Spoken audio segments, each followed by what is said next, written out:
My name is Christian. I come from Tahiti, French Polynesia, and I started this nonprofit MakeSense.org to allow citizens all around the world to solve the global goals. Do you know about those goals or not? Who knows about those? Okay, one. So basically, these are the 17 problems we need to solve if we want to stay on planet Earth. Might not be good for your aerospace business. Maybe we should go to another planet. But basically, there's the governments from all around the world last year said, here are the 17 problems. If we solve them, we can stay on planet Earth. And so I come from Tahiti. There's a big problem we face, which is climate change. So it's a small island in the middle of the ocean. It's the goal number 13, climate actions. But when you're from Tahiti, whatever you do around climate change is not going to change much the situation. The island is so small and the problem is not caused by the people from Tahiti. So the question I asked myself was, how can I contribute, thanks to the internet, to have people all around the world working on solving climate change with me? Because if I'm alone on my island trying to get climate change to decrease, it will not change anything. And it's the same with those 17 issues. Most of them are global and all around the world. And so the question becomes, how do you equip citizens all over the world to tackle those issues? So what we do with Make Sense is that, where's the next one? We created a platform, an online platform and communities so that citizens all around the world can build communities together and trying to solve those global challenges. There's about 30,000 volunteers around the world in 45 countries who worked with more than 2,000 local nonprofits and NGOs on these goals. So I'm going to give you a concrete example. Let's say you want to decrease carbon emissions around the world. You're an engineer and you have competencies. You don't want to give money, you just don't want to sign a petition, but you really want to give your skills to try to address this problem. Then you can go on our website and join a mobilization on this topic. So let's take the example of carbon emissions. 70% of carbon emissions are happening in cities. And why do they happen in cities? It's because of the waste, the energy consumption, and the transportation. So we started a pilot in Mexico, and we had more than 5,000 citizens mobilized in 3 months who worked with 45 projects that were working on decreasing carbon emissions in transportation, energy, or waste. So for example, you have engineer students that design this bike that basically it's a bike system that you can take all over Mexico and that doesn't require stations, so that you don't need to park it anywhere. Everyone can use it with an app. So they design it. We had other volunteers who design and then they launched their startup, which is an oil for cars that reduce by 25% carbon emission, even if you have a car that is using traditional gasoline. They invented biodigesters, so you can create mobile biodigesters, so you can create energy with waste.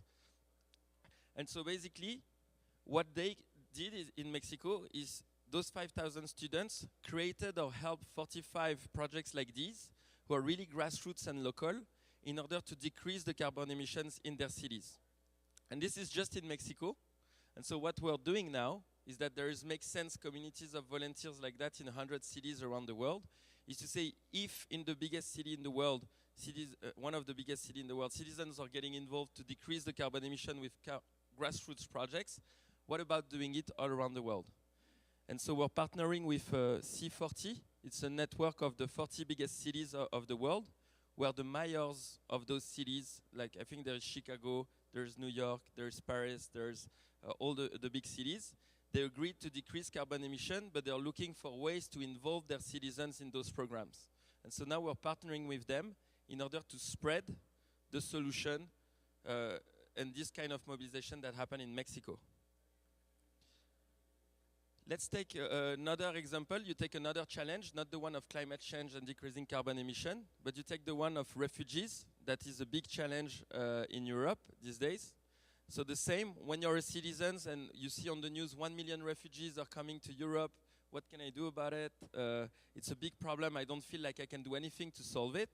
Then we did the same approach than in Mexico. We sourced about 80 projects all around Europe that are helping solve the refugee crisis, and we allow citizens to connect with them and to help them on our platform. So one of the projects, so we say to the citizens that come on the website, you want to solve the refugee crisis? Here are the 3 main challenges you need to work on. First, let's help projects that help the refugee have a safe journey. And so, for example, they will help a rescue boat operation called SOS Méditerranée. And so they helped the projects fundraise 200,000 euros to launch the rescue boat in the sea. So we had approximately 20 volunteers helping that project. And now, every month, there's more than 1,500 lives saved by the boat. But the refugee helped designing the social media and crowdfunding campaign. Then you had a second challenge that the volunteers could work on. This was more a technology challenge. Basically, it was to create an app like Airbnb for French families to host refugees when they come. And so the volunteer designed the app, they coded it, and there was 7,000 families who subscribed in 1 week in Paris to say they're ready to host refugees, thanks to this app. And then on the third challenge, inclusion, it was the creation of incubators in 3 European countries to have refugees able to start their own business, so to support them to start their business when they arrive in a country. So when you're a volunteer, a citizen, you want to tackle the refugee crisis, you get a set of challenges and projects you can get engaged on in order to work on the issue. And what happened is that thanks to this grassroots mobilization, we now signed a deal with the European Commission, so that we have a big call for projects. And what we're doing is replicating 20 of the best innovations we found across Europe in 8 different countries around Europe. So basically, we worked with a consortium of incubators across Europe to deploy the best initiative to the refugee crisis. And so this is an example of what we do. Basically, you take a big challenge, whether it's climate action, refugees, or any kind of the 17 global goals I showed you at the beginning. Citizens can go on the platform and they can see how this big issue is break down into smaller puzzles and bits. And then, as a volunteer, you can directly engage on the project. You can help the refugee boat. You can build the Airbnb platform for families to host refugees.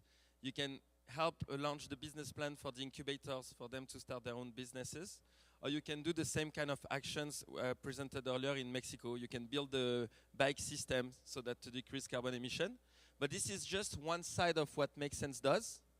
Then what we do is that thanks to this kind of data we have on the grassroots innovation and the citizens and their skills and their talents, we can then build reports that we give to bigger institutions like the European Commission or like the C40, the 40 biggest mayors around the world, to show them what are the grassroots innovation built by citizens that they should try to scale. And we hope that by doing so, we can little by little mobilize citizens to solve those 17 problems around the world. So Make Sense is really not about, we use technology, some simple forms of technology, but it's really more about how do you empower citizens to build volunteer community in their town, in their cities, and how do they use technology to coordinate their actions, to work on big issues. And what we launched with SAP last week in New York was to say, okay, this is great, those citizens are getting engaged, but there's a huge opportunity now with the new technologies that all of you guys might use every day to send your, not rockets, but to build satellites, or like all the technologies we see here around machine learning, the blockchain, the drones, all of these can help solve those 17 problems I showed you more exponentially. And so the question becomes, how do you distribute those technologies to the 30,000 citizens we have all around the world, so that when they build solution, or when they build, or they help non-profit in their city, they use these to make a bigger impact. How do we distribute all this knowledge? A little bit what SAP EdTech is doing right now with the professionals. How do you do it with citizens all around the world? So Make Sense have incubators. This is where we have full-time teams of Make Sense. We have incubators, we have spaces, there's communities in 100 cities. But now we're working on how do we equip all our community with those new disruptive technologies so they can make a bigger impact. And so the goal of coming here today was to say all of you guys are working with those technologies every day. You're experts.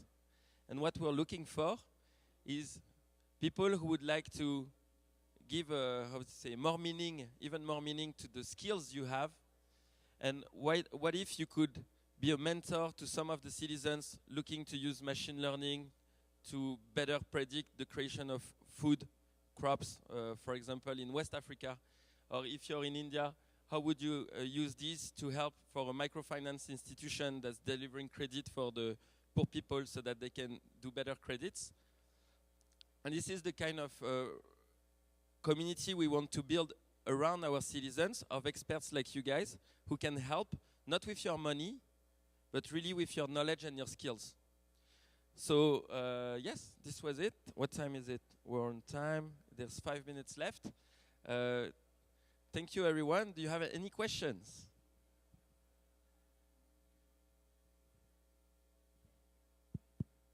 No questions?